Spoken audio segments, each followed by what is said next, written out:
Bom dia, gente. Ainda, né? Já vai dar meio-dia. Daqui a pouco eu vou fazer meu almoço. Eu queria dividir com vocês um pensamento meu. Pensando em tudo que andam me dizendo os crentes com quem eu tenho convivido, desde os tempos em que eu era evangélica, as coisas que me ensinavam e assim, os crentes que eu encontrei enquanto eu estava com meu pai, né? A faxineira que limpa a casa do meu pai, ela é evangélica, né? Eu encontrei algumas pessoas evangélicas, né? Enquanto eu estava lá com ele.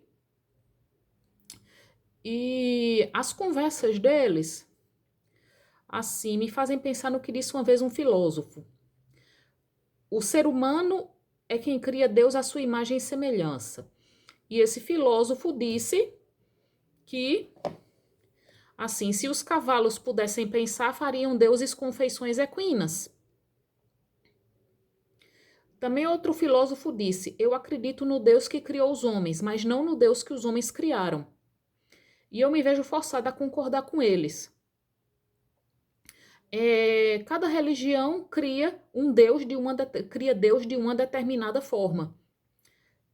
E assim, quando eu pensei em coisas que minha mãe dizia, que as pessoas da igreja que eu frequentava diziam, e nessas conversas mais recentes que eu tive com um crente, né? Eu chego à conclusão que o Deus criado por esses crentes é um Deus que só se importa com coisas insignificantes, com picuinhas, né? Coisas irrelevantes. Por que eu cheguei a essa conclusão? Lembrando do que várias vezes minha mãe e as pessoas da igreja que eu frequentava diziam, né? Porque eu dizia, eu vou embora de casa, eu vou arrumar logo um emprego, vou embora de casa. Aí mãe e os outros diziam, olha, Atenéia, lembre que o que você quer pode não estar de acordo com os planos de Deus. Talvez o que você queira não seja o que Deus queira para você. Ou então, ai, Atenéia, às vezes a gente tem nossos planos, mas Deus tem coisa melhor para a gente. Como no meu último vídeo, que eu falei sobre o homem que me disse, às vezes a gente quer uma coisa, mas a nossa missão de vida é outra. Ou então quando mãe disse, olha, Atenéia, quando mãe dizia, olha, Atenéia, talvez Deus queira você solteira. Aí é engraçado, né? Olha, talvez Deus não tenha feito você passar nesse concurso porque não era o que ele queria para você. Que o Deus criado por esses crentes é um Deus que só se ocupa de coisas irrelevantes. Assim, ele se ocupa em determinar. No meu caso, parece que ele estava muito preocupado que eu não saísse da casa dos meus pais. É um Deus que se preocupa em determinar quem é para casar, quem é para ficar solteiro, quem é para ir ou não embora da casa dos pais, quem é para passar num determinado concurso, passar numa entrevista de emprego. Esse Deus só se importa com coisas pessoais da vida das pessoas, coisas irrelevantes, né? Porque na cabeça desses crentes, a gente só vai, por exemplo, conseguir algo, né, na nossa vida pessoal se esse Deus assim o permitir. Agora, se a gente for perguntar por que Deus não protege uma criança de um pedófilo, não protege uma mulher de apanhar do marido, não protege alguém de um serial killer, né, um assassino serial, ou porque se Deus chega, ele não interfere, não interferiu em coisas como o Holocausto, não protegeu o próprio povo dele no tempo do nazismo, aí vem a desculpa do livre-arbítrio. Deus, assim, deve estar muito ocupado, né, agora, determinando que time de futebol vai ganhar uma partida, né? Que eu conheço o caso de gente que faz até promessa para o seu time vencer uma partida. Quer dizer, Deus acha muito importante um time de futebol, uma seleção. A gente sabe como é época de Copa do Mundo, né? O povo fica dizendo, Deus é brasileiro. Conheço o caso de gente que fica orando para a seleção brasileira ganhar em época de Copa do Mundo, ou para um time ganhar em época de Olimpíada.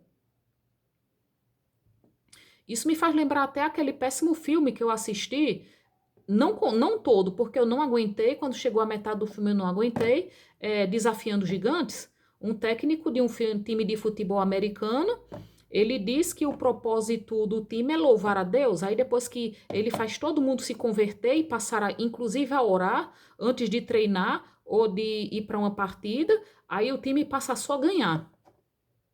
Que Deus é esse, hein? Tão interessado num time de futebol, de uma escola.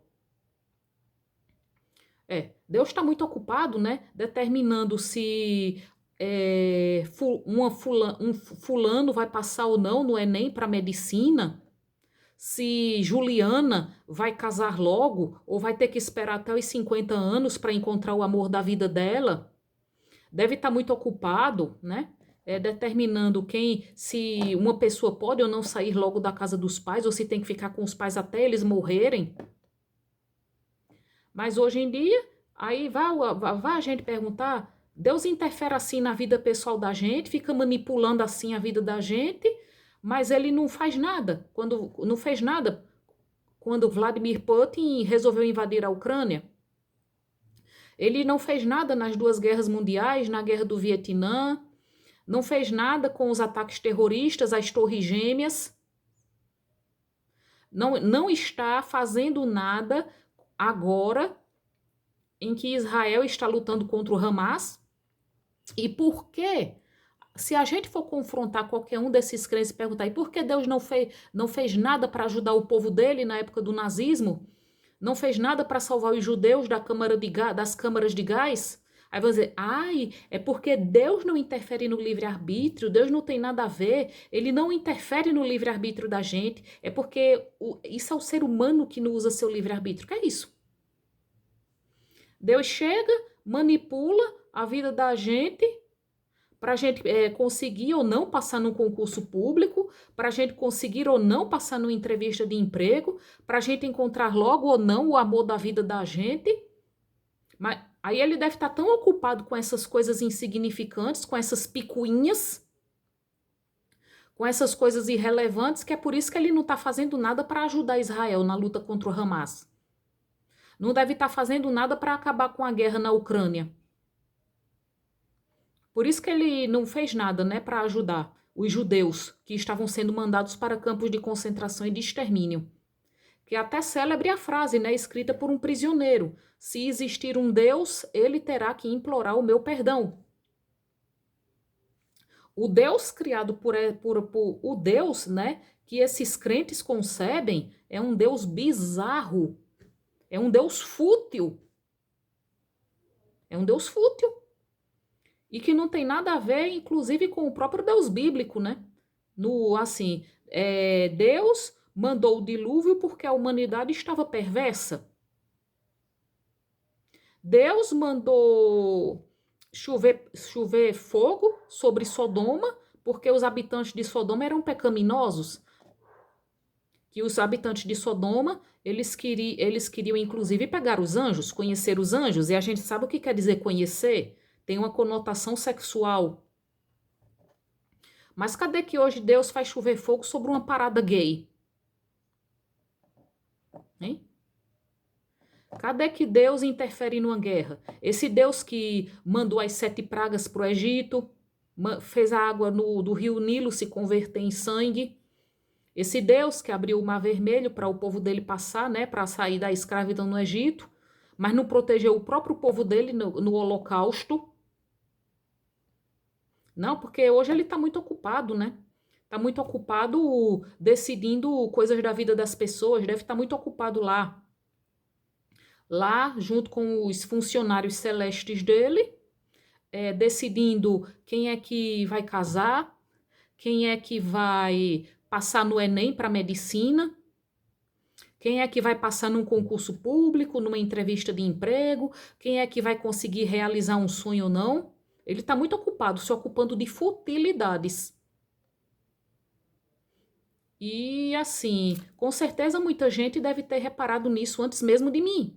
Já deve ter reparado nessas coisas, já deve estar se perguntando, por que Deus fica tão preocupado em determinar quem pode casar e ter, quem pode casar e ter filhos e quem não pode?